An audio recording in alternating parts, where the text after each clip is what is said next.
Hello, everybody. Welcome to Zero Views, where I talk about shows I watched. First up on the shopping block is the Kamen Rider Exade recap we're doing. Yeah, I know this is like a off the script thing. Obviously, it's been a while since I've done this too. Basically, we're dealing with the last episode in May, which is episode 33, and then we're going all the way through the June episodes since there was actually only three of them. So it makes it perfect for putting these at a monthly pace. So let's just pretend episode 33 aired in June, which it didn't. But hey, so what's it called? This arc is what I like to call the let's find a way to beat Kronos' time stop arc because Kronos. Basically, what happened last episode was the doctors had a big plan to try and end Kamen Rider Chronicle. They were close to beating Lovrika because they all they had to do was reprogram him and then beat him with Nico and Tokimeki Crisis Gashat. But nope, Masamune Dan, Kuroto's father, he interrupts and basically is all like, I'm sorry, but I'm taking back my company. I'm taking back everything. It's time for a new era of Kamen Rider Chronicle. And he transforms into the titular main character because he's been building up an antibody for so long. And Kronos is broken because, or at least broken against the other riders because he can pause time indefinitely. So this entire arc is trying to come up with ways to defeat Kronos and, Masamune basically fighting against everyone since no one's on his side yet. So yeah, that's basically a good summation of the arc. And I mean, he's pretty dangerous with time stop because you don't know what he'll do with it. And plus, as we'll see, his time stop seems to be indefinite. It doesn't have a set number. It's not like Dio's The World, where it was, I forget, was it 5 seconds, and then it moved up to 10 seconds, where he could, you know, freeze time. But anyway, so episode 33, Company Reform. What happens in this episode? Well, it also starts another little arc that keeps going on. The hero betrayal arc. And yes, hero betrayal, hero rescue. I like to call them arcs because that's basically what we're doing. So episode 33, Masamune, he establishes himself as the villain. Parad kind of goes into a side threat category as he's still scared, like, because, Lavrika died, and Lavrika isn't coming back because of the way Kronos' time stop works. And not to mention, he's even pushed further on edge whenever Masamune decides, I'm going to delete Salty to show you all why you don't mess with me. And to be honest, this was a mistake on the writer's part, I feel, if only because he never uses this again. He's all like, oh, I have the Master Shot. I can control everything. I can choose whether or not Salty exists. And it's like, this is never brought up again. This is just like used as a shock value scene, which slightly annoys me because this is never brought up again. And it's especially confusing because why wouldn't he use it on Poppy as a threat against Emu? Like, why wouldn't he use it on Poppy? And then, it's never explained why he wouldn't use it on Poppy as a threat or ultimatum against Emu to stop him whenever they get, Hyper Muteki. He never does that. And he never tries to delete Parad from the game either. I guess because Parad's the first bugster that might have an immunity, but it's never explicitly stated, like, because, he can just tap a few keystrokes. Salty Bugs is gone forever. But he can't do that for, like, Poppy or Parad or Graphite. Like, if he was able, it's a little scene that slightly annoys me, especially because you guys, they kill off Salty for no good reason, just for shock value. And it annoys me. It just annoys me. So, let's keep going with So basically, the episode is Masamune trying to recruit Hiro. We don't find out Hiro's answer until the very end. And then, Emu and Kuroto are trying to figure out a plan. And basically, Kuroto fights his father, sneaks his way into the bug visor's way after he gets game overs. And he basically gets game overed, sneaks his way into the bug visor when he respawns. Hiro and Emu fight him, Kronos uses pause, and, because Kuroto's in the driver, he's part of the system, so he's not affected by pause. So he's able to unpause and basically get Kronos in a full Nelson. Emu, tries to reprogram him, but Hiro stops him and it allows Masamune to defeat, Kuroto and, Emu. And, basically Hiro betrays the group and, everyone's shocked. And, Taiga kind of figured this, especially when Hiro mentions that, hey, I found out who took the proto-got shots. It was Masamune. Taiga starts to put two and two together, especially with what's been going on, because he finds out Hiro was taken. He sees Hiro gets taken by Masamune. Hiro finds out the proto-got shots are stored. Guess whose girlfriend's data is in the proto-got shots? Hiro's. So he kind of figured it, but he kind of respects the decision Hiro made because that's the path he wants to choose now. But still, so yeah, moving on to episode 34. That's Accomplished Rebirth. Basically, it's okay. So how do I do this? Let's start with what happens in the episode. Basically, Hiro takes back, Emu's gamer driver from him. He doesn't take any of the GOT shots. He just needs the gamer driver taken away because without a gamer driver, and because I doubt Kuroto and Taiga are going to share, he can't transform.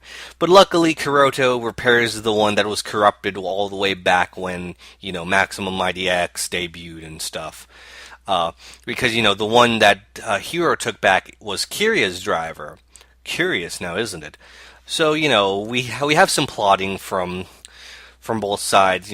Parrot and Graphite find out that Gemdeos is basically the way to beat Kronos, in the sense that those two, that rider and that monster, were made to fight each other. So clearly, Gemdeus has the power to counter Kronos in a way. And so they get a piece of the virus, and Graphite infects himself with the virus to spread and, multiply it. That way they have more than one little chunk of the virus to shoot at Kronos. And, it'll just boost Graphite's power up so he can, be one of the big counters against Kronos. Obviously, it's taking throughout the rest of Graphite's run in this series. I'm not going to explain how he ends up, but basically the Gamdeus virus takes a toll on his body, with him slowly adapting to it, but also it getting it gets kind of overwhelming for him, and Parod's surprised by how far Graphite's willing to go for the bugsters. So there's a patient this episode, because they just, Masamune and Hiro decided to infect the patient instead of do a chronicle match, just so they could get the gamer driver. And, Hiro gets Saki back. Well, sort of. She's kind of glitching and, keeps spouting the same thing over and over again. You have to be the best doctor in the world. It's a broken record, like a very, very glitchy NPC. And Hiro's not amused. He's all like, "How do I know you're gonna keep good on your promise? Like, are you able to bring them back fully, or are you just able to bring back fragments of them, and it's not really a full revival?" Well, Masamune's all like, "Don't worry, I knew you were gonna say that. So here's something I'm gonna do." And he starts bringing back someone, and Hiro is shocked at who he brought back. So. Final battle takes place. Emu saves the patient instead of finishing off Hero, who's, very injured because despite, you know, having the upper hand against Maximum Mighty X in the beginning of the episode, Hero was only able to win because of Emu's hesitation. Emu doesn't hesitate, beats Hero down and finishes off the Bugster, and basically everything's good and good now, right? Because Parrot and Graphite are fighting Kronos, and they managed to break the pause function with the game deus virus, and they're about to finish him off, only for a new rider to show up. A very familiar looking but more streamlined rider. Basically a normal looking rider form for Kamen Rider Laser, dubbed Kamen Rider Laser Turbo, and he's a level 0, meaning he's able to use the level 0 power, which is to nullify the Bugster virus, and because it's only a small sample of Gemdeus, he's able to nullify it completely and fix Kronos' driver. Kronos pauses again, and Masamune Kronos, he defeats all of the combatants, which are Emu, Parrot, and Graphite. And the episode ends with him gloating and laughing, while Hero and Laser Turbo are like standing beside him. And we don't get a reveal of who Laser Turbo is yet, but considering what we've learned, that the dead people from the Bugster virus, they're actually stored on Gashats. Masamune summons someone else, of who's the only other on-screen person we've seen succumb to the Bugster virus. It's very hard for especially because magazine scans came out. But if the audience was smart and didn't look at scans and they saw this, they'd be putting two and two together, because honestly, it's Kyria. So episode 35, this is like the turning point, sort of. There isn't actually any effort to try and defeat Kronos this episode. More so trying to figure out what Laser's deal is, Kyria's deal. And, the episode is very much, what's it called?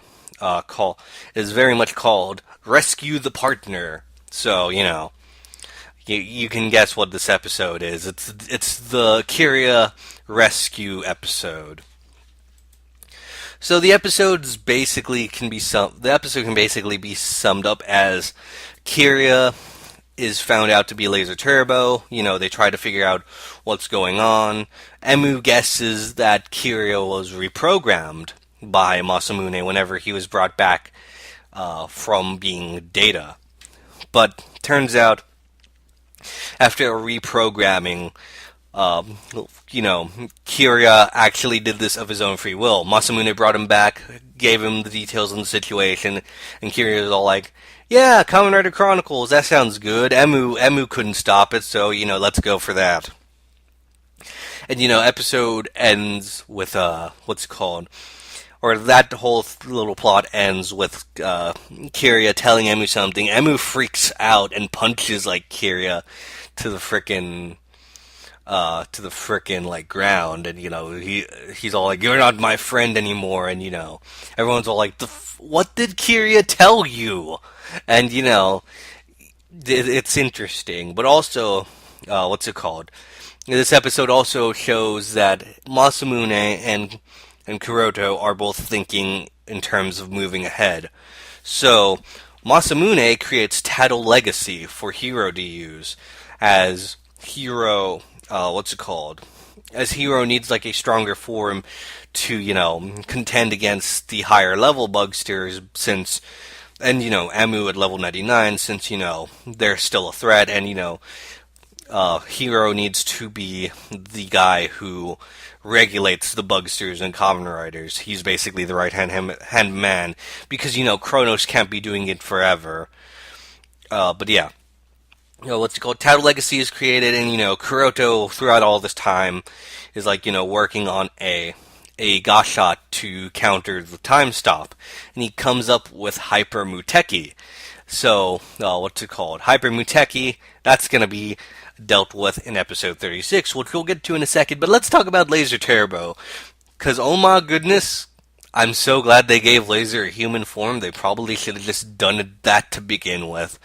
Because, like, give him a human form, but like make like his finisher like him turning into the bike or something, or like make it to where he can slot it in the secondary slot or something to become the bike. You know what I mean? They really should have given Laser a human form to begin with. But hey, because Kirio's popular, he came back. They couldn't just give him the bike form again. So they modified a ride player suit and attached some laser stuff onto it, and it works. It works rather well. You know. I also like that, Kiria gets his own form changes too. Kind of sad that Giri Giri Champara doesn't give him like armor, or he never uses Dragonite Hunter Z, the proto one, for like a full dragon burst mode that would probably be pretty cool and like a cool like final form for him. But he does use Shakuriki Sports and Jet Combat forms, so that's really cool, or at least proto versions. So he doesn't, because proto versions don't use the helmets, so his helmet, you know, it's a bit weirder than the others. So they don't have to like make a remolds for that. They just have to recolor stuff and attach it onto laser turbo. And now I realize that, oh yeah, they probably just repainted both of the props and put and just given them the laser permanently, because we never really see Shakuriki Sports normal or Jet Combat normal past this point. I mean, like, the Taiga mostly goes just what's it called, bang bang simulations from here on out, basically. And Emu has no reason to use Shakuriki Sports, which is why I was surprised he was using, I think it was Geki Totsu robots this episode, which was, I'm all like, whoa, level 3? Whoa now, son, let's calm down. I guess you have to chill out some of the older forms before you go for the final form, because this final form is so necessary that, he's probably going to be using it all the time. So, let's, that was episode 35. It's actually kind of funny. I was all like, oh yeah, Kiria's back, or sort of, like, because we saw, like, leaked photos of Kiria and Laser, and we're all like, oh, what's this? Oh, this looks cool.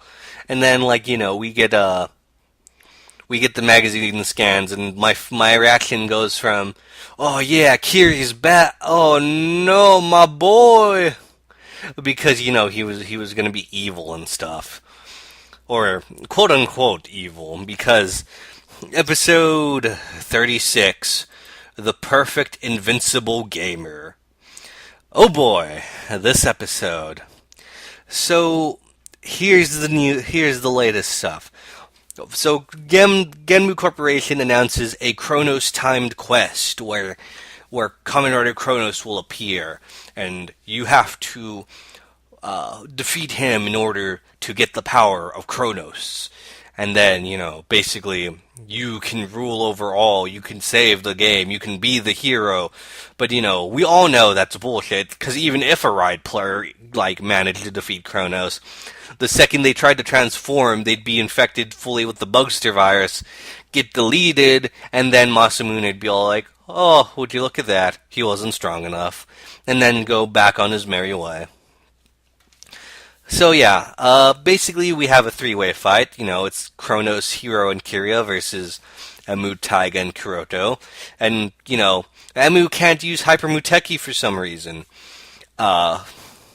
We'll find out later, but basically Kuroto shows off Hyper Muteki's secondary function, which is, its original function is for it to be basically, how do I look? It's supposed to use lock-on technology. You remember that from Sonic 3 and Knuckles? Anyway, it uses lock-on technology to lock itself next to Maximum Mighty X to power up Exade. Problem is, it doesn't work. So the secondary function, you slot it into the secondary slot of the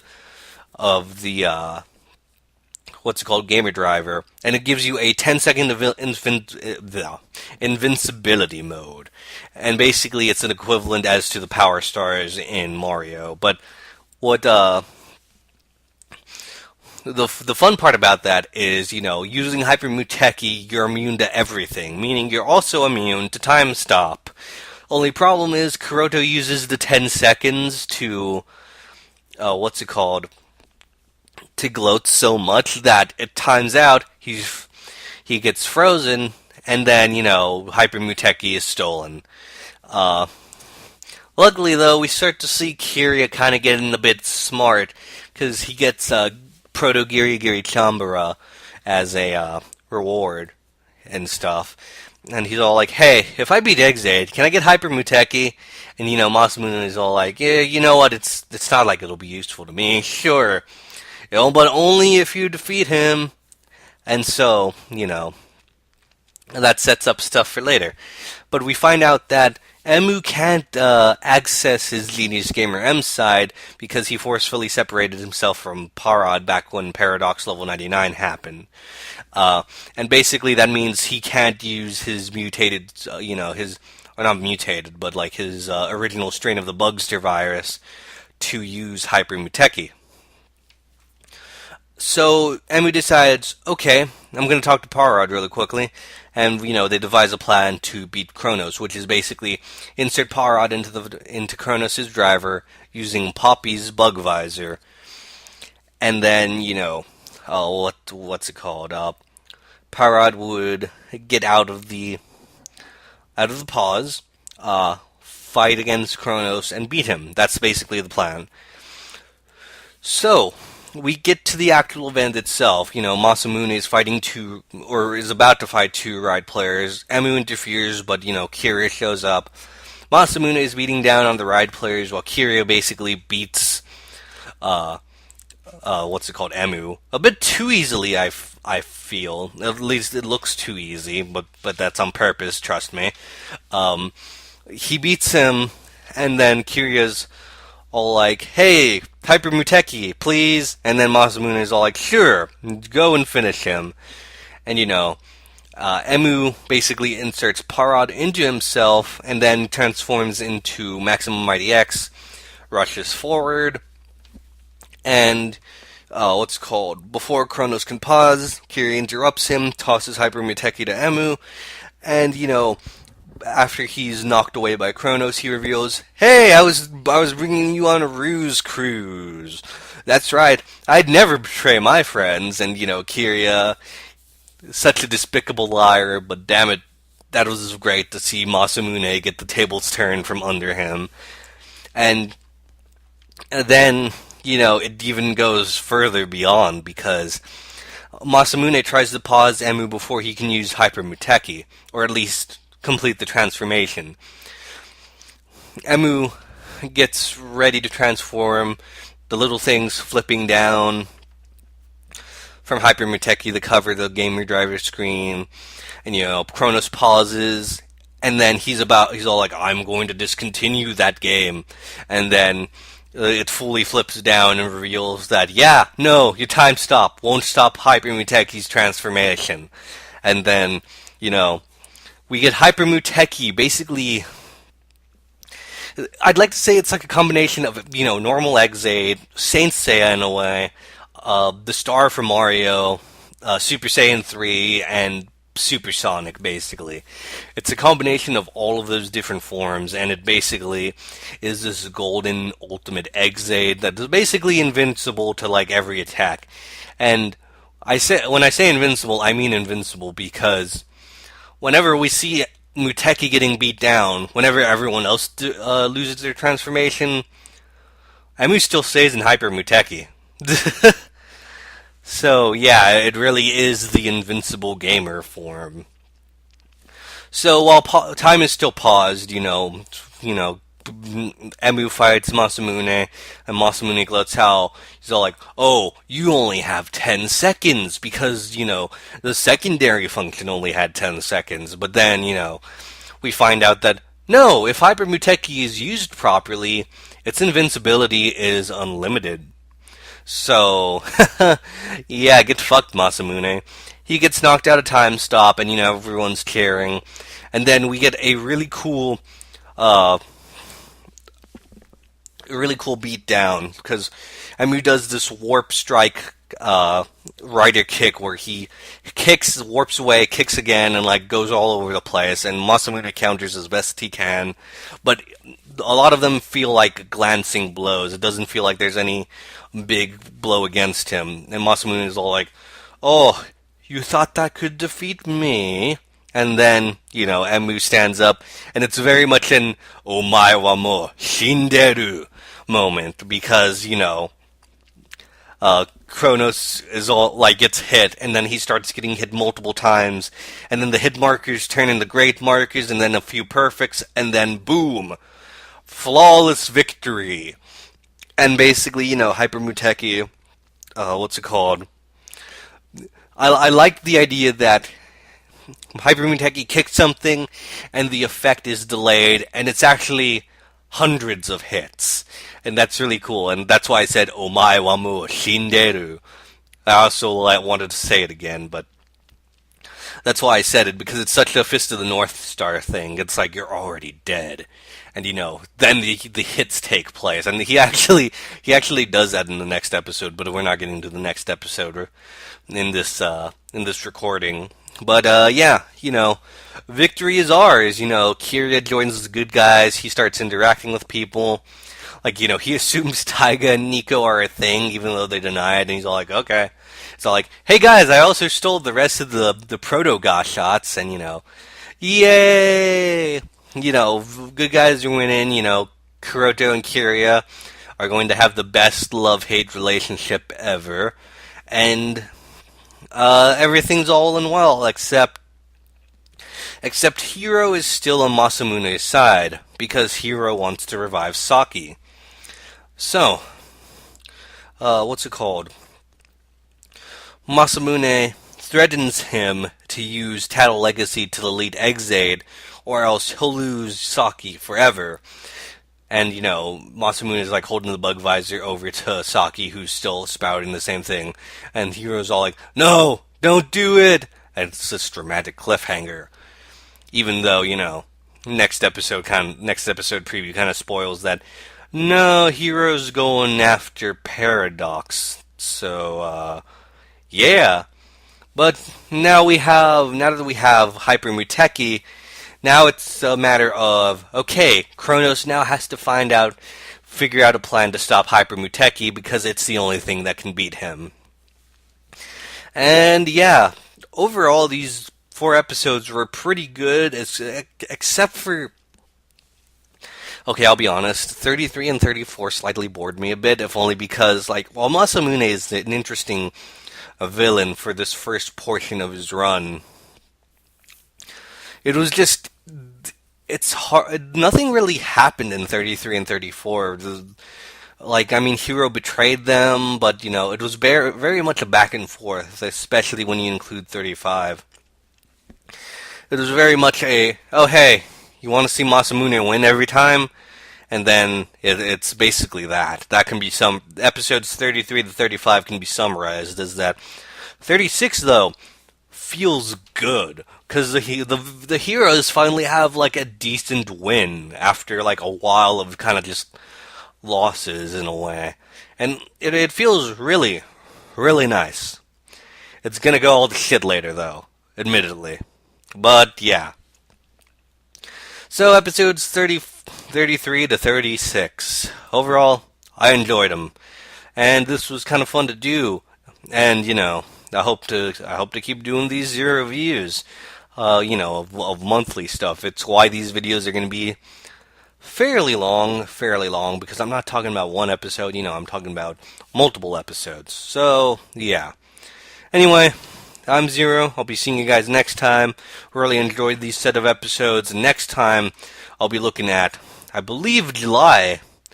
Hold on. Let me look. I believe July gave us 5 episodes to look at, which means this this next set of episodes. It's going to be fairly long, and I was right. Episodes 37 to 41. Resolution of the White Knight to Reset Game. From July 2nd, and the last air date was all the way on July 30th, I believe. And yeah, 5 episodes for July. This is gonna be hectic, but hey, I'll sit through it. I'll go through this all because dang it, I can't let you guys on a cliffhanger of my thoughts of Exade. Even though I really liked Exade, but I gotta do this. I feel like it would be wrong to not leave it incomplete. You know what I mean? So yeah. Anyway, I'm Zero. This was Zero Views for real this time, and I'll be seeing you guys next time.